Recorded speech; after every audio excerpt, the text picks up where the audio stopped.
BBAలో university second rank, third rank సాధించడం Sun international విద్యార్థులకే సాధ్యం. శాంతి భద్రతల పరీక్షల్లో రాజీ ప్రసక్తి లేదని, పోలీస్ శాఖ చట్ట ప్రకారం పనిచేయాలని, వైసీపీ హయాంలో పోలీస్ శాఖ ఏలిన వారి తొత్తులా వ్యవహరించిందని ఏపీ హోంమంత్రి వంగలపూడి అనిత అన్నారు.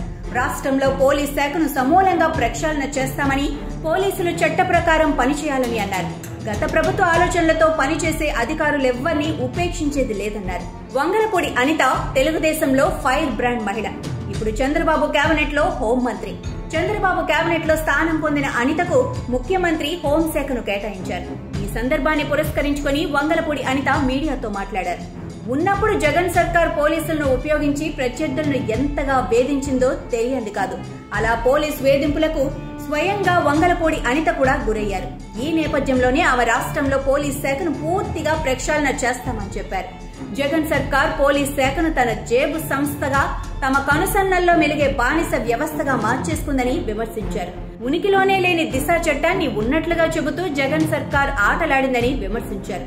జగన్ హయాంలో మహిళలపై అఘాయిత్యాలు, అకృత్యాలు జరుగుతున్నా పోలీస్ శాఖ చోద్యం చూసినట్లు చూసిందని, అయితే ఆ పరిస్థితి తెలుగుదేశం ప్రభుత్వంలో ఉండదని, మహిళలపై అఘాయిత్యాలు చేయాలంటూ భయపడేలా తమ ప్రభుత్వ చర్యలు ఉంటాయని స్పష్టం చేశారు.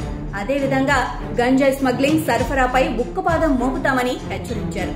పోలీస్ అధికారులపై కక్ష సాధింపులు ఉండవని చెప్పిన అనిత, తప్పు చేసిన వారిని గాడిలో పెట్టడం ప్రభుత్వ బాధ్యత అని, ఆ దిశగానే తమ చర్యలు ఉంటాయని చెప్పారు. గత ప్రభుత్వంలో పోలీసులు తనపై అట్రాసిటీ కేసు పెట్టిన విషయాన్ని ప్రస్తావిస్తూ, పోలీసులు ప్రజల కోసం చట్ట ప్రకారం పనిచేయాలని, వారి చేత అలా పని చేయిస్తామని స్పష్టం చేశారు. జగన్ హయాంలో చాలా మంది ఐపీఎస్లు వైసీపీకి, జగన్ కు తొత్తులుగా, తైనాతీలుగా పనిచేశారని విమర్శించిన ఆమె, తమ ప్రభుత్వంలో అటువంటి పరిస్థితి ఉండదని అన్నారు.